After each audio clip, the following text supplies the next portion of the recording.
Olha, Pedro, primeiro, obrigada mesmo pelo tempo que me disponibilizaste. Eu fiquei mesmo contente, assim, eu vim de longe, mas achei que fazia sentido, até porque depois de te conhecer eu continuei a seguir o teu trabalho e sigo diariamente, e acho que faz muito sentido. E é uma coisa, o teu trabalho é diferenciador. Nas pessoas que eu conheço a fazerem mais ou menos o mesmo, eu consigo ver-te mesmo num... É diferente, não sei, se calhar até pela forma como tu, me estavas a dizer há bocado, pela forma como tu vês o exercício físico e aquilo que achas que não só que é o trabalhar o corpo para estar em forma, mas vês muito para além disso, como eu já percebi que tu trabalhas muito com pessoas, por exemplo, com situações de cancro e de outras, pronto, e acaba por ser um trabalho completamente diferente daquilo que eu estava habituada a ver. E depois acho que a forma também como te entregas a isso, pronto, eu gostei muito de te conhecer, tenho gostado muito de continuar a ver o trabalho e gostava mais de conseguir conhecer ainda melhor, por isso é que vim aqui ao teu espaço. E então gostava, assim, tu consegues apresentar-te em duas ou três palavras ou duas ou três frases que te identifiquem, tanto como profissional como pessoa? Não sei se tu fazes essa distinção muito. Faço mais ou menos.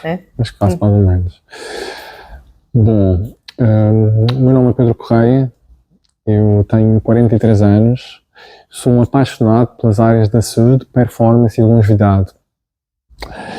E, na verdade, esta paixão acentuou-se por uma condição de saúde que eu tive há mais tempo atrás, que foi um linfoma de Hodgkin, quando eu tinha 25 anos.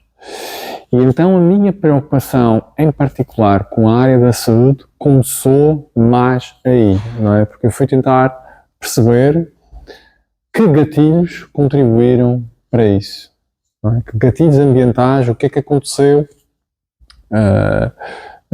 para se poder manifestar essa doença. Mas já fazias exercício? Já fazia exercício físico, pensava eu que era uma pessoa saudável e então quando recebi essa notícia foi um grande choque, não é? E depois de passar toda a fase dos tratamentos e de sobreviver tudo aquilo que aconteceu nessa altura, houve um grande desgaste emocional, como podes calcular. Fiquei muito mais frágil do ponto de vista físico, muito mais frágil do ponto de vista mental, mas, ou seja, depois de passar essa fase, várias questões assolaram a cabeça, várias questões que eu tinha e que inclusivamente colocava aos médicos e que eles também não me davam respostas satisfatórias. Eu fui tentar perceber o porquê, e nessa jornada de perceber o porquê foi aí quando eu aprofundei o conhecimento em várias áreas de saúde, além do exercício físico, não é? Nomeadamente a questão da gestão emocional, a questão da gestão do stress, a questão da nutrição, eu comecei muito por aí, a questão do sono, da recuperação, portanto, uma visão um pouco mais integrada da saúde, não é? Sim. Porque era isso que me fazia sentido. E já durante o meu processo de tratamento, eu percebi depois, isto veio mais tarde, alguma inclinação natural em tentar perceber o porquê. Ou seja, por exemplo, eu lembro-me perfeitamente desta questão quando eu estava numa consulta médica e quando tinha sido diagnosticado o problema e que obviamente a minha preocupação era o que é que eu posso fazer, o que é que está ao meu alcance para poder ter melhores resultados, okay? Para assegurar melhores resultados. E a primeira pergunta que fiz ao nível da alimentação, alguma coisa, e na altura a resposta que eu recebia sempre do outro lado era não há nada que possa fazer, o limite é fazer os tratamentos e é descansar que as coisas vão correr bem. Esta resposta não me era satisfatória. Sentias que nessa altura, até pelos tratamentos, que podiam até querer que tu fizesses menos exercício assim para o corpo estar... Era precisamente isso. Okay. Era precisamente isso que acontecia, porque sempre fui ativo, não é? E então, reportando essa minha atividade física que fazia, a sugestão deles era que eu até devia descansar mais, não é? E obviamente que isso na altura, estamos a falar em 2006, que foi a primeira fase, porque depois tive uma recidiva. Ok. Mas foi nessa primeira fase que o aconselhamento era descanse, não se esforce muito, porque na cabeça do médico ele acreditava que só o tratamento médico é que ia funcionar. Até porque o corpo já está mais debilitado, se calhar o exercício talvez, vai exigir mais esforço ainda, não é? Com certeza. Mas aquilo que nós sabemos hoje em dia, não é? E que já se sabe há mais tempo, não é só hoje em dia, é que pessoas que têm este problema devem manter-se o mais ativas possível. O mais ativas possível.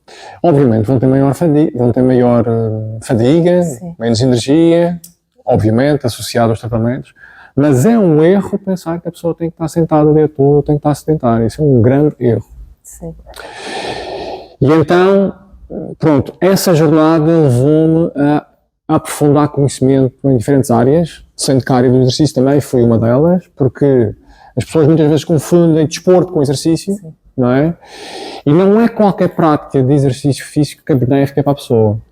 E ainda mais em condições em que as pessoas já estão fragilizadas e que precisam de uma orientação mais assertiva, de uma orientação mais precisa, de uma orientação mais cuidada, para poder superar a sua condição de uma forma mais eficaz. Sim. E então eu fui percebendo que existem várias formas, vários métodos, várias ferramentas que nós podemos utilizar para a pessoa poder receber esse estímulo de uma forma mais precisa, não é? E para poder ter melhores resultados. E estou a referir ao estímulo de treino, porque percebemos que pessoas que estão melhor fisicamente e que estão a passar por vários tratamentos oncológicos têm maiores estimativas de sobrevivência. Okay.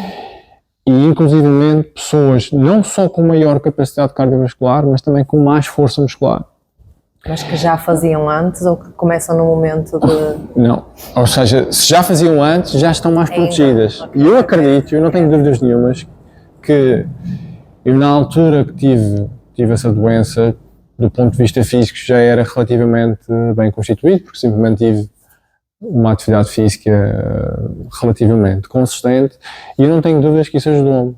Okay? Porque um dos grandes problemas que acontece aqui a nível físico é a perda de massa muscular associada aos tratamentos e muito associada ainda à atividade física que decorre dos tratamentos, sobretudo se as pessoas seguirem aquele conselho.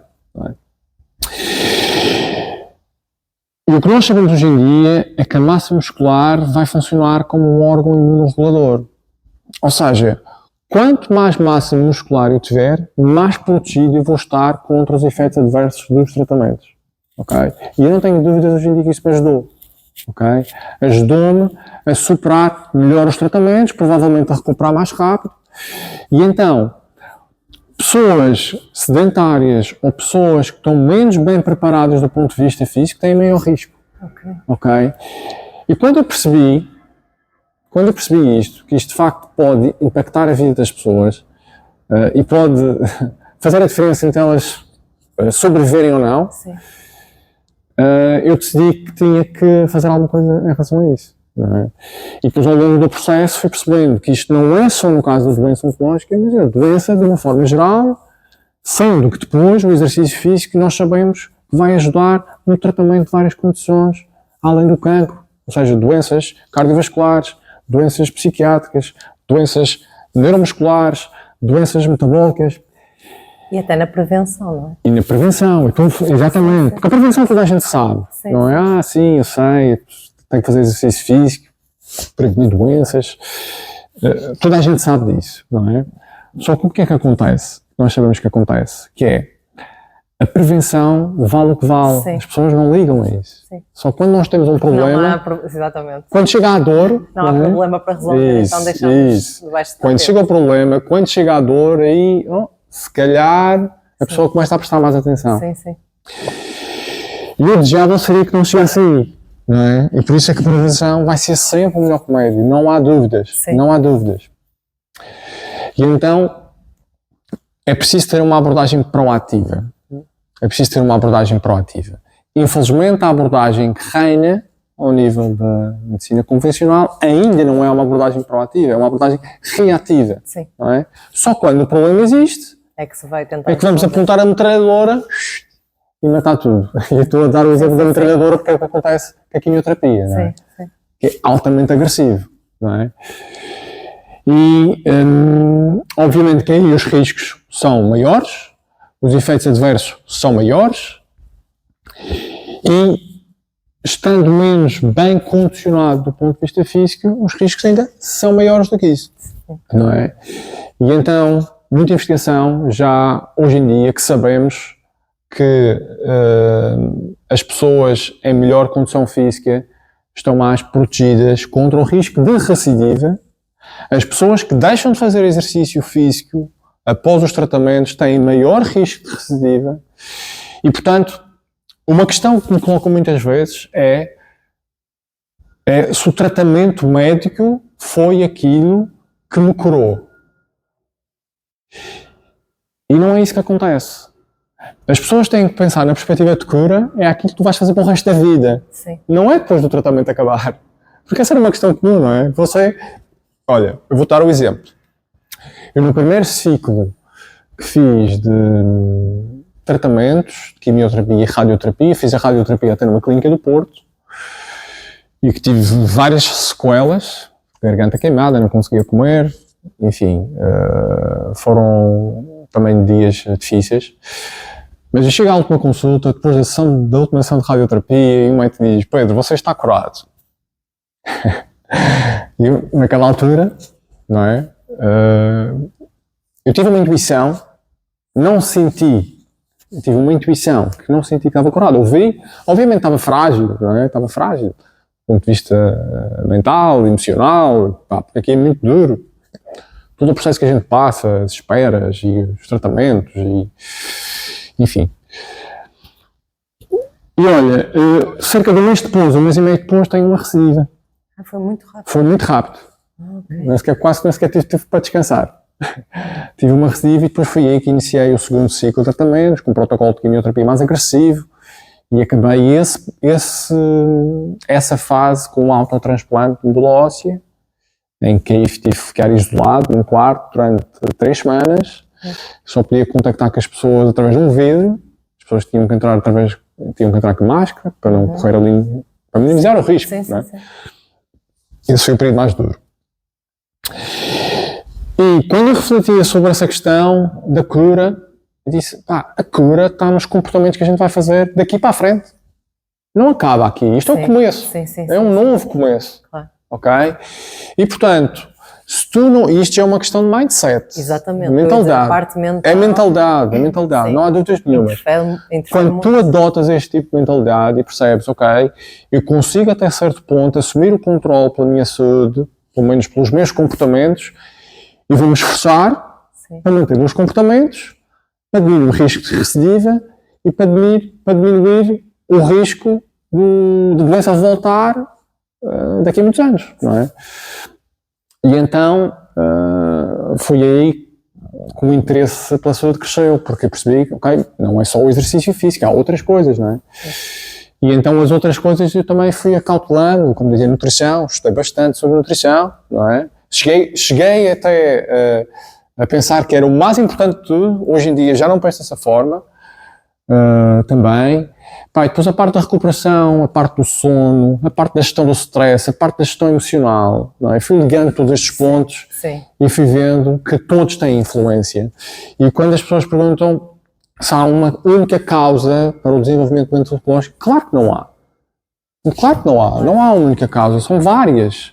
São vários comportamentos que atuam de forma sinérgica para esse efeito. A funcionar muito bem e iam estar ali. Exatamente. E até há quem considere que um fator muito importante é a parte emocional. Sim. E há muitas associações e evidência científica também que nos diz que muitas doenças oncológicas surgem depois de traumas As pessoas carregam ao longo do tempo e cá está. A manifestação não é imediata. E muitas são curadas. Leva tempo. Quando tu ouves as pessoas a falar que curaram, elas falam muito, mas eu sempre acreditei que eu ia conseguir, eu sempre acreditei que... Não é? Faz muita diferença. Faz muita diferença. E essa é a questão da mentalidade também. Sim. E quando me perguntam o que é que devem fazer, eu digo que é preciso adotar ação massiva em todas as áreas da vida. Em todas as áreas da vida. Sim. Se tu queres de facto superar aquela doença, tens que agir de forma massiva. Não basta só pegar, ok, agora vou só alimentar-me um bocadinho melhor. Não, tem que ser fazer uma leitura global de todos os domínios da saúde que nós temos e atuar em cada um deles. Sim. Atuar em cada um deles. Porque quanto mais atuares de forma positiva em cada um desses domínios, maiores as chances de superar a doença e de viveres melhor e de teres mais longevidade, porque é isso que interessa. Sim, e hoje tu falaste que fazias sempre o acompanhamento, que as aulas são sempre com o teu acompanhamento e assim. Isso também acaba por fazer essa diferença, porque esse cuidado que tu dizes de melhorar cada uma das áreas, se tu estás a acompanhar diretamente sempre a pessoa que está aqui contigo, que está aqui no teu espaço a fazer o exercício, acabas por saber no fundo que pelo menos naquela situação ela está a ter a melhor experiência, não é? Esse é o objetivo. Esse é o objetivo e isso é algo que eu acredito de forma bastante convicta, que é, quando dizemos às pessoas para elas fazerem mais exercício, fazerem mais atividade física, isso é uma coisa, muito bem. Queremos que a pessoa crie o hábito de se mover mais vezes, não é? Sim. Mas isso não é suficiente. Não é suficiente para uma pessoa que tem doença oncológica ou que tem uma doença específica. Uhum. Nós, nessa situação, se queremos ter ou proporcionar os melhores resultados a essas pessoas, então a orientação ao nível do treino tem que ser também o mais preciso possível. Sim. Não é? E é aí que entra o nosso trabalho. E é um erro as pessoas pensarem que qualquer forma de exercício físico é igual. Porque o estímulo que eu estou a proporcionar àquele corpo e até àquela mente vai variar sempre pessoa para pessoa. E o seu resultado, não é? O resultado que nós queremos obter vai sempre depender também daquilo que a pessoa está disposta a dar. Sim. Sim. E então, esta lógica do mindset é a própria pessoa tem que querer, não é? Fazer de forma diferente para poder também obter resultados diferentes. Mas quando ela te vê a ter esse cuidado de trabalhar especificamente para aquilo que ela precisa, também a mentalidade dela acaba por ser de querer, no fundo, fazer mais e melhor, porque acredito, é diferente ela chegar aqui e fazer tudo sozinha e pensar, é só para fazer 1 hora de exercício porque faz bem ao meu corpo, do que tu estares especificamente a dizer, não, mas este exercício vai fazer com que se sinta melhor neste aspecto, ou vai fazer com que, não é? E a pessoa mais facilmente também desenvolve essa mentalidade de confiança e de querer continuar, no fundo, a empenhar-se, mesmo que tenha até uma situação de estar mais frágil ou mais, não é? Sem dúvida. E por isso é que eu gosto muito da palavra treino. Ok? Eu gosto muito da palavra treino, porque aquilo que a gente aplica aqui, que nós aplicamos aqui, é de facto é um processo de treino alicerçado sobre diferentes princípios científicos. E isto é importante. Porquê? Porque eu penso no treino como numa perspectiva de desenvolvimento pessoal. Ok? Eu quero e eu estou genuinamente interessado que a pessoa aprenda sobre o seu corpo, aprenda sobre o potencial do seu corpo e que ganhe consciência daquilo que o seu corpo é capaz de fazer. Porque quando as pessoas são dotadas deste estímulo e elas percebem o que é que o corpo é capaz de fazer, onde elas estão e onde é que elas vão estar daqui a 2 ou 3 meses, e isso sente-se na pele. Portanto, e as pessoas sentem na pele e infelizmente temos muitos relatos positivos nesse sentido. A confiança é extraordinária, não dá para negar. Sim. Ok? E se tu me perguntares qual é o mais importante, ou seja, se é para ter mais massa muscular, mais densidade mineral óssea, se é para ter menos gordura visceral, todos esses parâmetros fisiológicos são importantes. mas nada bate a confiança. Sim, pois não. Não é? Eu ia dizer isso, porque depois as áreas todas Confiança. que tu falaste, a pessoa mais facilmente, até mesmo em casa, diz assim, não, ok, mas agora eu até vou melhorar também esta área, também vou fazer isto naquela, mesmo que até exija muito esforço, porque a confiança esquece, não é? Porque Confiança é chave. Sim. A pessoa confiante é uma pessoa com mais autonomia, em qualquer área da vida. E eu olho para o treino dessa forma, é sob essa lente, é sob a lente do desenvolvimento pessoal. Okay. E então, quando a pessoa cá está aqui para aprender, aberta à aprendizagem e a fazer esse trabalho, é impossível ela não ser mais confiante, é impossível, ok? E portanto, só quando o processo é mal conduzido, ok? Quando a pessoa está a fazer o exercício, não sente resultados, porque não percebe, não percebe porque é que está a fazer de uma determinada forma, aí acaba por ser mais o que é que acontece? É? O que acontece tem a ver com o estímulo de treino ou de exercício que essa pessoa está a receber, provavelmente não está adequado à sua condição. E é por isso que muitas pessoas não têm resultados. E é por isso que muitas pessoas desmotivam. É isso, porque sentem, porque aquilo é só um esforço. Isso, exatamente. Está na lógica do transpirar, que é o maior erro que as pessoas fazem. Vou fazer exercício físico para transpirar. Sim. Não vai fazer exercício físico para transpirar. Para transpirar, se calhar há outras coisas mais importantes para fazer, não é? O transpirar é uma consequência do exercício físico, mas nem é o mais importante. Portanto, e pode advir em função do estímulo que estamos a proporcionar. Sim, sim. Mas agora, reger a qualidade do treino pela quantidade de transpiração que a pessoa tem, ou suor, ou esforço físico que ela faz, é redutor. Não é? E sim, tem que haver esforço físico, tem que haver esforço mental, tem que haver, de facto, empenho individual naquela situação. Também não podemos dizer que não, a pessoa tem que estar empenhada, como é óbvio. Agora, é empenhada a fazer as coisas certas. Okay? É empenhada a fazer as coisas que realmente o corpo dela precisa. Não é? E quando isto acontece, a confiança dispara. É impossível. Não é? Agora imagina a repercussão que isto tem depois em tudo. Em lidar com uma doença, em lidar com uma adversidade qualquer, em lidar com alguma situação familiar, em tudo na vida. Cá está. É isso. Depois em tudo na vida. Sim. Em tudo na vida. Dia a dia. E tu sentes, tu foste atleta há muitos anos. Eu fui atleta. E tu sentes que hoje em dia, como tu trabalhas... Eu ainda sou, por acaso. Sou atleta master do atletismo. Ok. Porque eu fiquei na dúvida se ainda eras ou não. Mas sou, mas já noutra modalidade. Eu fui atleta de natação durante a minha vida toda e há uns anos atrás comecei a fazer atletismo. E foi logo depois de teres, ou não? Ou ainda continuaste? Ok. Não, ou seja, depois de ter a doença, eu depois de ter a doença já não fazia natação. Já não fazia natação. Nesse momento fazia só treino físico. Não fazia nenhuma modalidade desportiva em particular. Se calhar ia nadar de vez em quando, mas já era de forma recreativa. Eu fazia algumas modalidades recreativas ao fim de semana. Mas este processo de treino vá mais sério adveio depois do investimento que eu fiz em formação. Aí à volta de 2009, 2010, foi aí que eu percebi desporto é uma coisa, exercício, movimento, estudar muito sobre movimento, biomecânica, anatomia. Ou seja, eu quis de facto perceber o que é que o corpo precisa para funcionar bem. O que é que o corpo precisa para ter a maior longevidade possível. Esse era o meu interesse. Com qualidade, não é? Com qualidade, exatamente. Ou seja, aí eu tenho que perceber, de facto, os estímulos que eu preciso aplicar em mim, e isso foi importante para mim, para conseguir manter a minha saúde física o mais possível. Não é?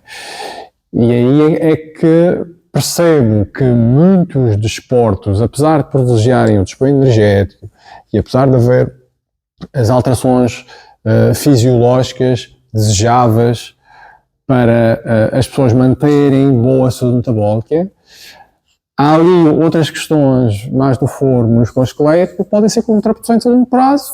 E depois há outras questões ao nível da carga de treino, não é? Também que são nocivas a longo prazo. Ou seja, as pessoas precisam perceber, não é? Como fazer desporto, o objetivo do desporto não é melhorar a saúde. Não é? E as pessoas fazem desporto para melhorar a saúde. Não é melhorar a saúde. O desporto tem o objetivo primário do desporto é performance, é um resultado. é um determinado resultado. Agora tu dizes-me, mas é possível fazer também desporto de uma forma recreativa, com os amigos ao fim de semana? É.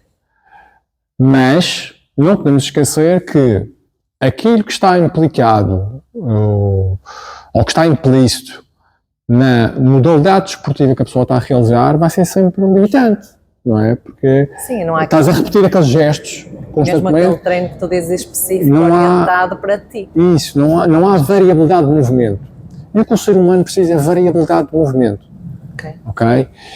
E quanto maior variabilidade de movimento houver, mais liberdade de movimento eu posso ter. Ok? Isto não significa, porém, que este processo tenha que ser aleatório. Antes, pelo contrário. É uma variabilidade de movimento, mas no âmbito de um processo. Não é? E controlar esse processo, ou gerir esse processo, é essencial.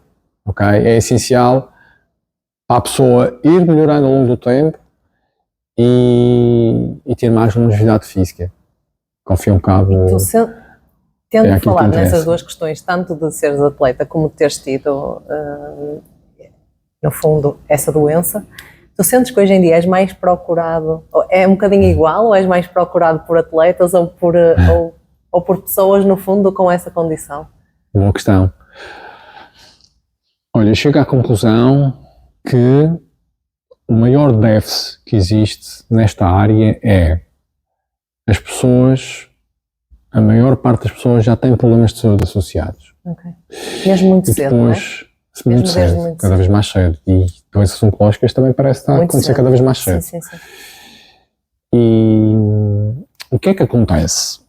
Acontece que muitos profissionais desta área, muitos locais desta área, ainda não estão devidamente preparados para individualizar o processo nessas situações. Ok? E então eu tenho que arranjar forma de dar apoio às pessoas que já têm essas condições, que infelizmente está cada vez em maior número. Sim. Não é? Ou seja, é raro, hoje em dia, vir aqui uma pessoa se inscrever e que não tem nenhum problema de saúde. É raro isso acontecer, é muito raro isso acontecer. Sim, é muito cada vez mais raro.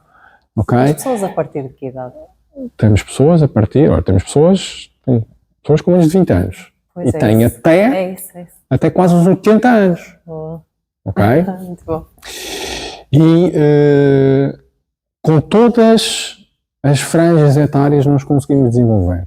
Ok? Independentemente da condição de saúde que a pessoa tem, é sempre possível desenvolver. Sempre.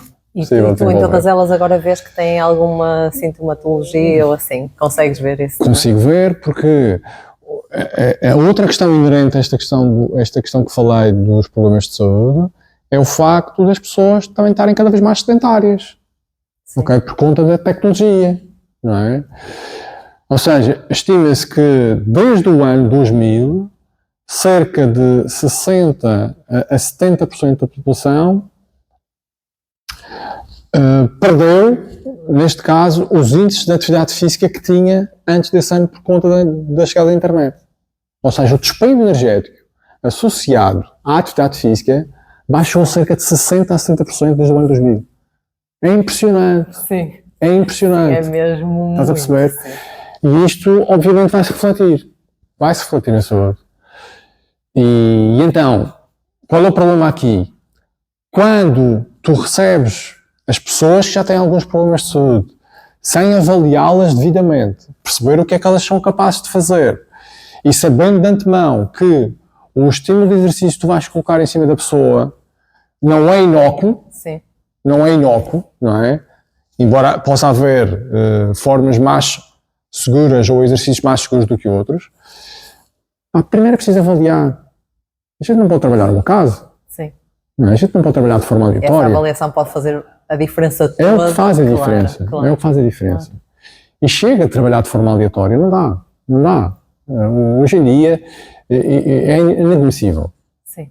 É inadmissível. Quem trabalha nesta área prescrever treinos de forma aleatória, sem atender às condições individuais, sem atender às necessidades individuais, para mim é uma irresponsabilidade. Sim, porque não pode, porque está a atender a pessoa como um número não é? Isso. E não como alguém individual mesmo, Isso. com necessidades específicas e por isso é que eu dizia que para mim faz sentido, porque é a minha forma de ver desde sempre, independentemente de ser a minha forma de trabalhar, foi sempre a minha forma de ver as pessoas, foi como individual, com as necessidades específicas, e foi uma das coisas que identifiquei no fundo em ti, que para mim fazia sentido, que é mesmo esse cuidado de ver individualmente o ser humano que tens à tua frente, as Sim. necessidades que tem, o que é que achas que é mesmo o mais importante para aquela pessoa, Precisamente. não é? Exatamente. E sabes que eu senti isso também, e até um certo ponto senti alguma revolta quando fiz os tratamentos médicos, porque eu não senti essa atenção, percebes? Eu entendo, quando eu te disse há bocado disso, de andar naquela procura, cerca de 2 anos, acontecia-me isso, que era, tinham que estar lá para me ouvir e não ouviam, já estavam à espera. Já sabiam tudo. Que eu já vou passar o que eu quero. Sim, sim, sim. E eu não senti essa atenção. E essa foi uma das coisas que causou ali durante algum momento, alguma revolta interior mesmo, porque tu não te sentes ali devidamente acompanhado. Sim, sim. Percebes? Sim, sentes-te perdido. Tu sentes-te ali mais uma pessoa, tu sentes-te ali, pronto, e a culpa não é dos profissionais, estão a correr contra o tempo, porque há de facto muitas pessoas doentes, estão a correr contra o tempo, o sistema está montado dessa forma. E depois de passar essa fase aqui percebi, ok, isto não vai mudar, isto vai ser sempre assim. Por isso, e as pessoas precisam perceber isso, isto vai ser sempre assim. Sim, mas tu agarraste, pensaste assim, ok, isto vai ser sempre assim, eu não tenho o apoio que eu preciso, ou no fundo não me entendem como eu sinto que precisava, então vou pôr nas minhas mãos o fazer Exatamente. Não fui assumir o papel de vítima, não é? Coitado de mim, agora não me dou atenção. Mas tinhas as duas hipóteses, não é? Tinha as duas hipóteses. Tinha as duas hipóteses. Coitado de mim, ninguém me diga nada, isto funciona assim, é mau, não sei o quê. Porque era só o pessoal a se queixar por todo o lado. Sim. Eu via o pessoal a se queixar por todo o lado, ia fazer reclamações, e nem sei o quê e tal. E disse, epá, o que é que vais fazer perante isto? Vais-te vitimizar? E a questão é que cada dia, às vezes cada dia ou cada hora que tu te estás a fazer de vítima, pode ser a chave mesmo para tu poderes, nesse caso, como tu dizes, entre a vida e a morte. É muito isso, não é? Quer queiras, quer não, os nossos pensamentos vão alimentar os nossos comportamentos. Isso. Não é? E a forma como nos sentimos, e interfere tudo. Tudo. E então, eu aí depois tive o discernimento de dizer, pá, isto não vai mudar, isto vai ser sempre assim, eu não me identifico com isto, isto para mim é outro mundo, infelizmente é um modelo de saúde que eu não desejo para ninguém. Ok, tens acidentes, tens traumas, tens situações pontuais que é preciso resolver, e aí funciona, dentro do possível, não é? E é preciso. Sim. Mas é assim, e o meu pensamento foi este, eu agora vou fazer tudo aquilo que está ao meu alcance, e fui estudar muito, tudo aquilo que está ao meu alcance para não ter que voltar para aqui. Sim. Percebes? Sim. Porque houve ali momentos na minha vida aqui, ali às consultas, e olhava ali para os lados e sentia quase que pena, percebes? Das pessoas que estavam ali ao lado, frágeis, e que sabia que elas não iam ter o atendimento que precisavam. Tu não podes fazer nada em relação a isso. E que se calhar não ia mudar o chip como tu mudaste. Sim. Porque muitas vezes é isso. E mesmo que tu tentes, muitas vezes tu tentas ajudar o outro a fazer essa mudança, mas se ele não estiver preparado para fazer, ele vai continuar no fundo na vitimização. Claro que sim. E aí eu devo admitir que o background que eu ganhei no desporto, neste caso na natação, ajudou-me. Sim. Não tenho dúvidas que me ajudou. Okay? Porque eu ganhei imensos valores da prática da natação, a disciplina, sim, a resiliência, o empenho, o lutar contra os problemas, o expor-me a desafios novos. E eu tenho a certeza que isso ajudou-me. Sim, era um passo muito à frente. Sim, isso ajudou-me, porque isso mudou de certa forma a minha forma de pensar, canalizar a forma de pensar, tipo, agora a tua prova é esta. Sim, sim. Okay? É isso, vai durar mais tempo. Sim, mas tu vais conseguir. Sim. Mas é esta. E houve alturas que o pensamento tinha dias terríveis, e o pensamento tinha que ser dia a dia. Disse, amanhã há de ser melhor. E tão simples quanto isso, percebes? E foi assim, dia a dia, que as coisas foram melhorando, sabendo sempre que havia dias piores que outros. E depois tinhas que puxar por ti, inevitavelmente. Sim. Tinhas que puxar por ti, obviamente, mas também tinha, graças a Deus, o apoio da minha mãe, familiares. E esse suporte também é essencial. Eu falo muito nessa parte de relacionamentos. Eu falo sempre no relacionamento interno e no externo. Ou seja, nesse relacionamento que tu tinhas contigo de ok, eu vou ganhar a confiança, não é? No fundo. E o relacionamento com os outros. Sim.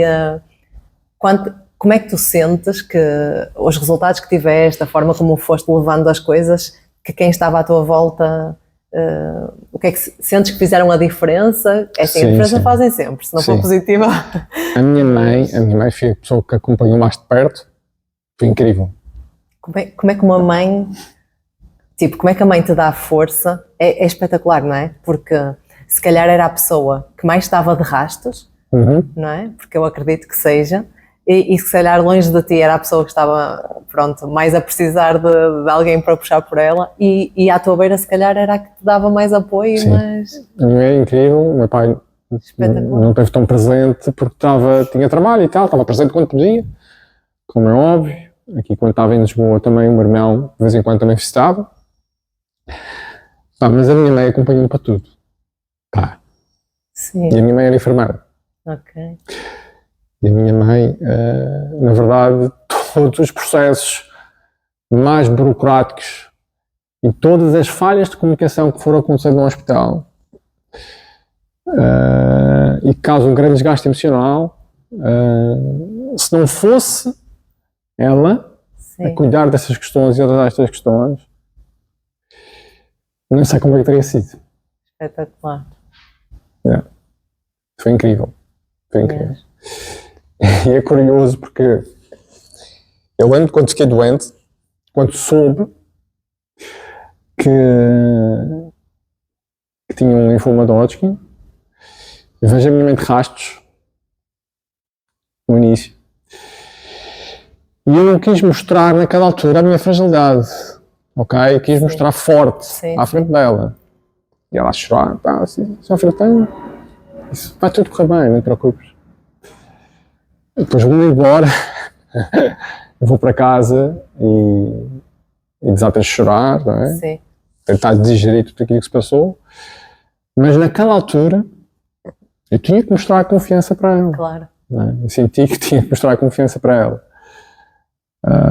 Depois inverteu-se o papel. Sim, o papel. Sim. E portanto, sem dúvida, cultivei muito a minha confiança interior, mas o apoio, o suporte que eu tive ao meu lado, naqueles momentos de revolta, como tu deves imaginar, de frustração, tu sentes que está tudo contra ti, se tu não tens uma pessoa ao lado para te apoiar, não sei como é que pode ser. Esse problema, felizmente, eu não tive. Sim, espetacular. Okay? Sim. E o suporte social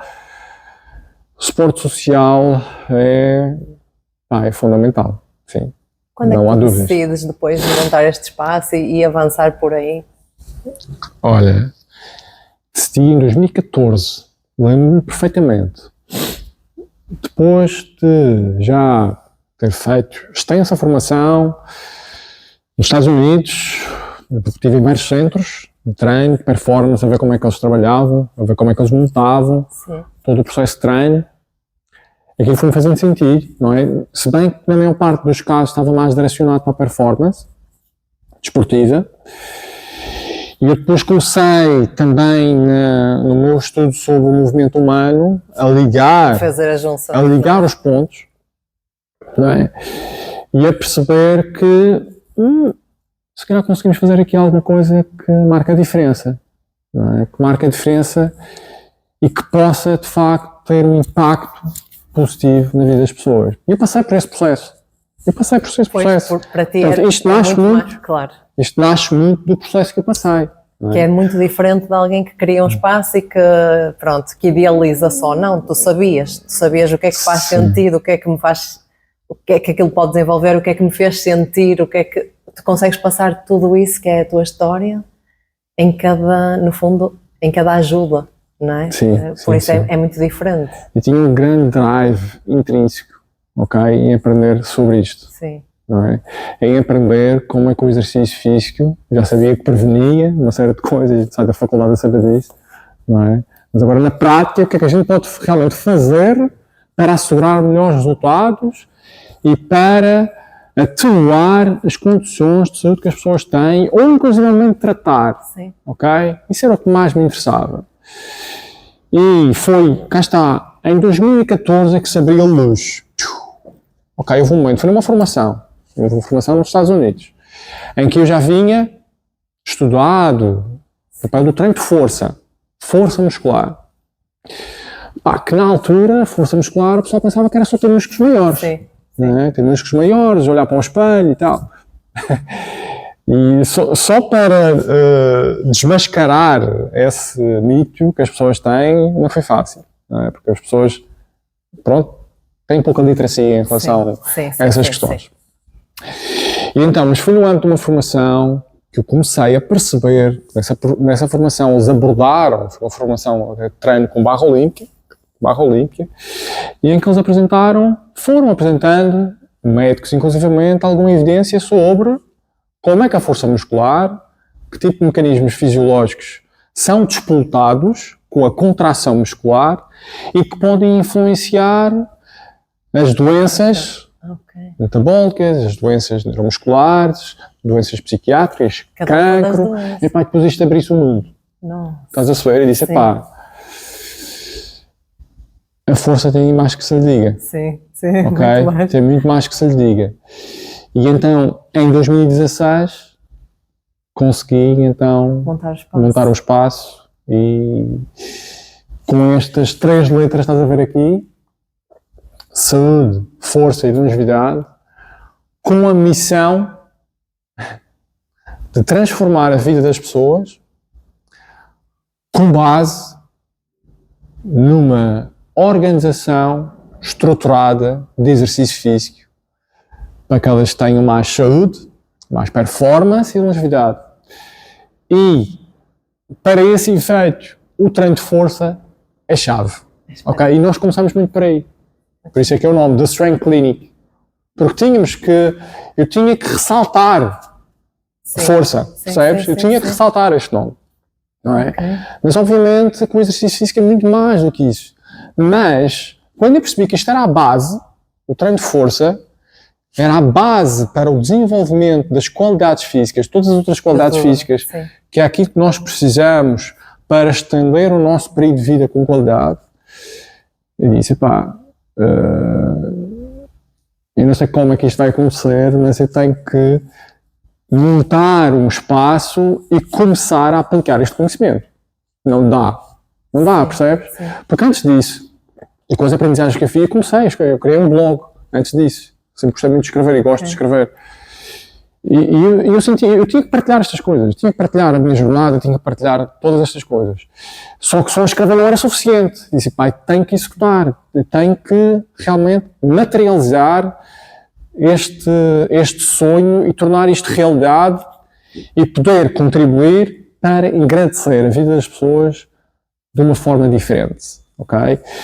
E o olhar que eu tenho para o exercício físico é este. E é diferente. Estás a perceber? E tu agora cada vez mais és chamado, inclusive, para passar essa... Isso sim, isso também tem acontecido várias vezes, porque... Que é bom, é muito bom. É bom. Eu acho que é bom, porque o nosso foco, de facto, é a longevidade. Sim. Ok? E é pensar em ter mais autonomia, em ter mais independência e em empreender. Eu quero que, de facto, as pessoas que estão aqui aprendam. Elas têm que aprender. Sim. Porque se as pessoas aprenderem, é aquela coisa. Se tu aprenderes, porque é que aquilo é importante, tu vais fazer. É isso. Para mim faz todo sentido. Tu vais fazer. Entendes? Eu sempre disse isso, independente. Imagina, eu dizia isso até com as crianças, porque eu ensinava determinada coisa que às vezes, por exemplo, para os pais não fazia sentido. Sei lá, até experimentar legumes ou fruta, ou percebes? E eu dizia assim, Para mim faz sentido, porque um dia aquela criança sabe que pode fazer experiências diferentes, que gosta daquelas, ou seja, é uma opção para ela e é uma coisa saudável que ela pode implementar, que não é porque, naquele caso, ou porque a família até nem tinha condições para, que eu vou deixar de poder ensinar-lhe aquilo e fazer com que, não é? Percebes? Possa fazer parte da vida e ser uma coisa benéfica para ela. Eu acho que é isso que é. É diferente tu ensinar de tu só dizeres faz assim, não é? Porque depois a pessoa pode usar e usufruir dos benefícios no fundo, porque tem consciência exata daquilo que... Exatamente. E agora, mas depois há outra questão aqui, não é? A pessoa tem que estar disponível para aprender. Sim, claro. A pessoa tem que estar receptiva à aprendizagem. Claro que sim. Não é? E é por isso que nós temos ali várias frases, não é? Está muito espetacular. Várias frases no sentido de dizer, pá, tu tens que ser humilde, não é? Tu tens que querer aprender, tu tens que partir do princípio que não sabes tudo. Sim. Se tu vens para aqui a pensar que sabes tudo, se calhar este não é o lugar mais indicado, não é? Sim. E todos nós todos aprendemos. Sim. Treinadores, atletas, alunos, estamos sempre a aprender. Eu acho que sim. Ok? E nesse sentido, a humildade é um dos valores que é praticado aqui por toda a gente. Okay?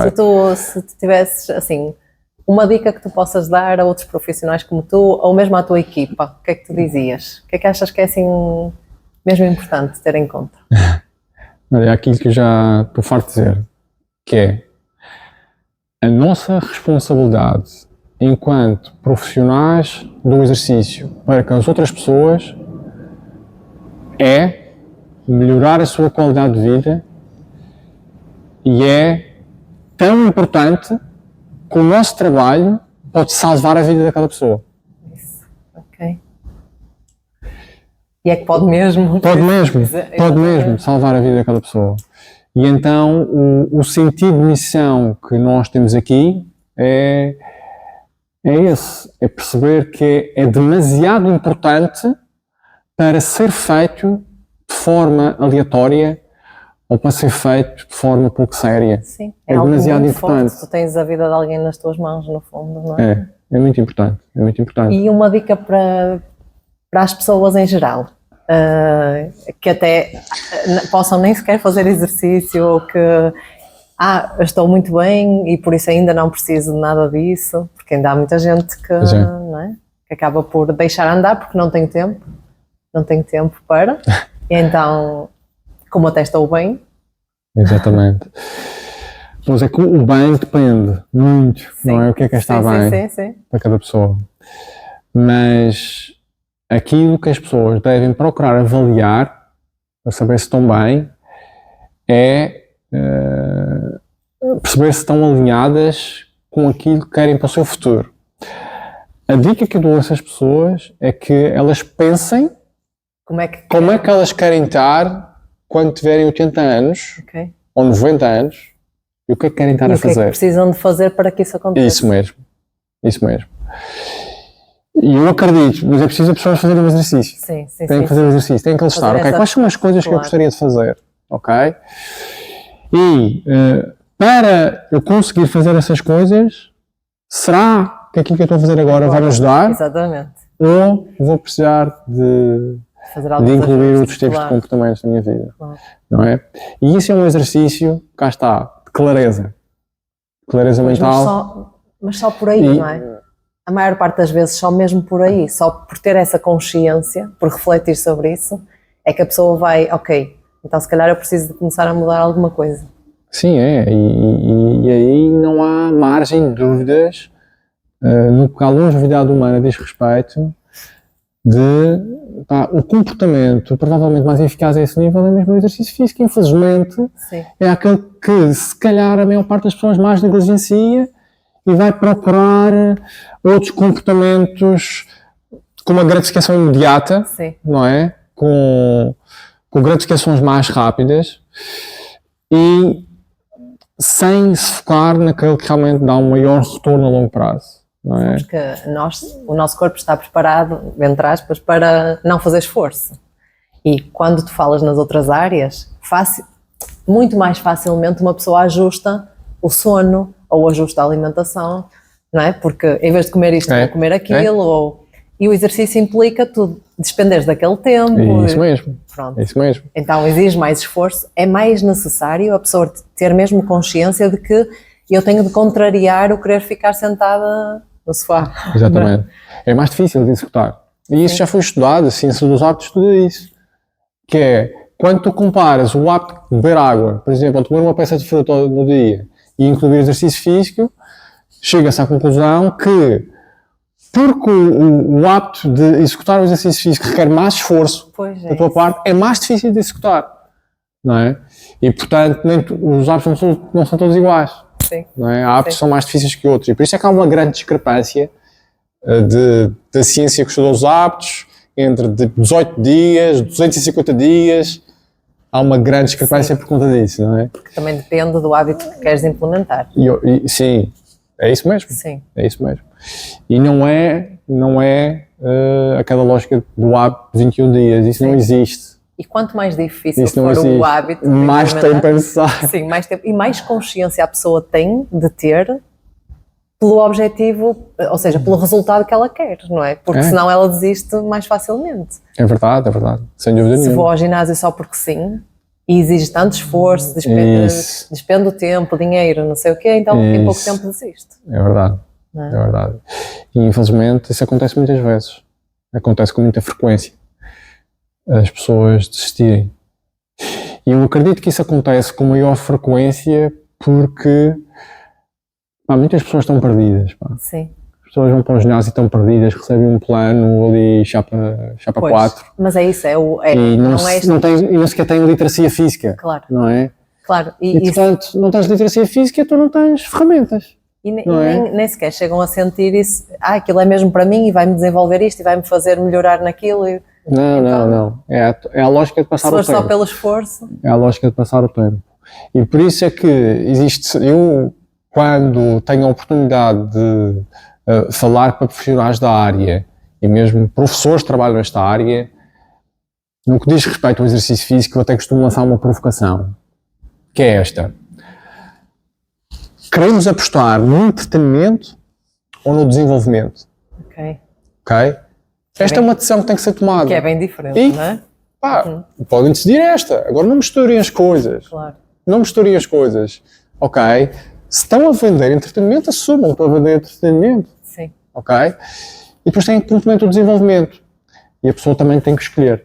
E isto não quer dizer que eu não possa ter as duas. Claro que sim. Ok? Eu posso ter as duas. Mas agora, qual é o meu foco principal? Mas ter a consciência de que nesta eu vou ter isto e naquela aquilo. Isso mesmo, poder exatamente. ser a decidir.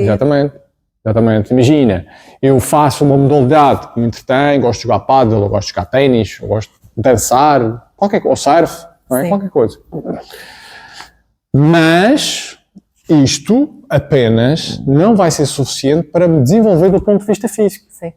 Ok? Eu, para me desenvolver do ponto de vista físico, vou ter que isolar uma série de variáveis ao nível do treino, vou ter que escolher determinados métodos de treino para, de facto, haver um desenvolvimento a longo prazo. Sim. E é isto que muitas pessoas também não entendem. Ok? Sim, mas não entendem, porque pensam que só fazer desporto e às vezes também não entendem porque não têm as pessoas certas a explicar. Também, não é? com certeza. Porque eu percebo que às vezes as pessoas não têm o conhecimento porque não sabem ir procurá-lo, porque não sabem sequer que precisam.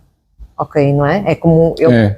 Mas se alguém chega a nós... não sabe que não sabe, não é? Sim, mas se alguém chega a nós e nos dá a informação, ok, aquilo até pode fazer aquele clique. Isso mesmo, pode. E a pessoa vai à procura. Por isso faz muita diferença quem está à frente de espaços como este. É verdade. Ter no fundo também essa consciência de que tem a responsabilidade, independentemente da pessoa de ter a vida ou não da pessoa nas mãos, mas é sempre... A condição dela vai sempre também depender, o estar melhor ou não estar, vai sempre depender daquilo que quem está à frente do espaço vai saber fazer ou saber passar. Sem dúvida. É verdade. Olha, é assim, eu tinha aqui uns tópicos e no fundo foi espetacular porque nós fomos desenrolando, mas eu não acabei por nem seguir. Mas, eu queria te agradecer mesmo pelo tempo e pela forma como eu acho que tu és daquelas pessoas mesmo que eu digo, tenho plena noção de que vieste ao mundo para fazer a diferença na vida das outras pessoas, e é verdade, porque eu acho que todos viemos, no fundo, embora muitas vezes andemos aqui ainda à procura. E há pessoas que nós olhamos e dizemos, não, esta pessoa já, tipo, já sabe bem o que veio aqui fazer e já faz e marca pela diferença. Eu acho que tu realmente já fazes isso muito bem. Obrigado. E nós falámos na parte da confiança, e eu tenho, tal como nós falámos, eu faço muito trabalho também com crianças e com jovens nesse sentido, de desenvolver a confiança, até porque eu acho que a maior parte dos problemas que as crianças, os jovens e até as famílias têm, tem a ver com essa fraca confiança, que depois faz com que até o relacionamento interno, até a gestão das emoções, tudo tem impacto, porque não conseguimos desenvolver bem, não é? A confiança que devíamos, e para tudo, até para pedir uma ajuda, ou até para dizer eu não estou a conseguir lidar com isto, ou até para Sim, acaba é por verdade. impactar. E eu trouxe-te assim uma ofertazinha que faz parte do meu kit para ti, Muito obrigado. está bem? E que é um Obrigado. bocadinho, podes começar o dia e acabar o dia também a fazer assim umas reflexões. Sinto-me cada vez mais forte e muito mais feliz. Olha, do está. outro lado é que tenho Eu hoje agradeço e vou ser capaz de espetáculo. ok. Obrigado. E depois aí dentro eu pus assim uns chazinhos que eu acho que dá um aroma incrível e que faz relaxar muito, que podes usar obviamente, ou pôr só para sentir mais tranquilidade. Espetáculo. Obrigado. Está bem? Obrigada. Obrigado. Obrigada mesmo. Gostei mesmo de vir assim, conhecer mais o teu trabalho, conhecer o teu espaço, foi espetacular. Tenho pena que não vives aqui. O meu filho Para poder- adorou, mas Tenho pena que não gostava de vives ir aqui fazer para uma- poder, pelo menos, ter uma experiência, não é? sim. Ter uma Mas ele experiência. estava-me a dizer, mamãe, vamos voltar e vamos num dia que possamos fazer, e acho que sim, acho que num dia que possamos até vir os dois fazer mesmo um treino contigo a sério. Com certeza, com Sim, certeza. acho que eu gosto de experiências diferentes, acho que o teu espaço está espetacular, e aquelas eu estive a tirar foto, porque adorei. Eu gosto muito de tudo que são assim reflexões e tudo, eu adoro. Desenho também adoro, por isso tu acabaste por juntar tudo. Sim, eu gosto muito de filosofia, Sim. gosto muito do estoicismo Sim, e eu digo-te que ao nível da minha saúde espiritual, esta filosofia é é essencial. chave. É Por essencial. acaso, há coisas que tu às vezes falas ou assim que eu revi ali, Pois, nas frases que tu tens acredito ali. que sim. Deixa eu ver se eu consigo gravá-las com a... Acredito.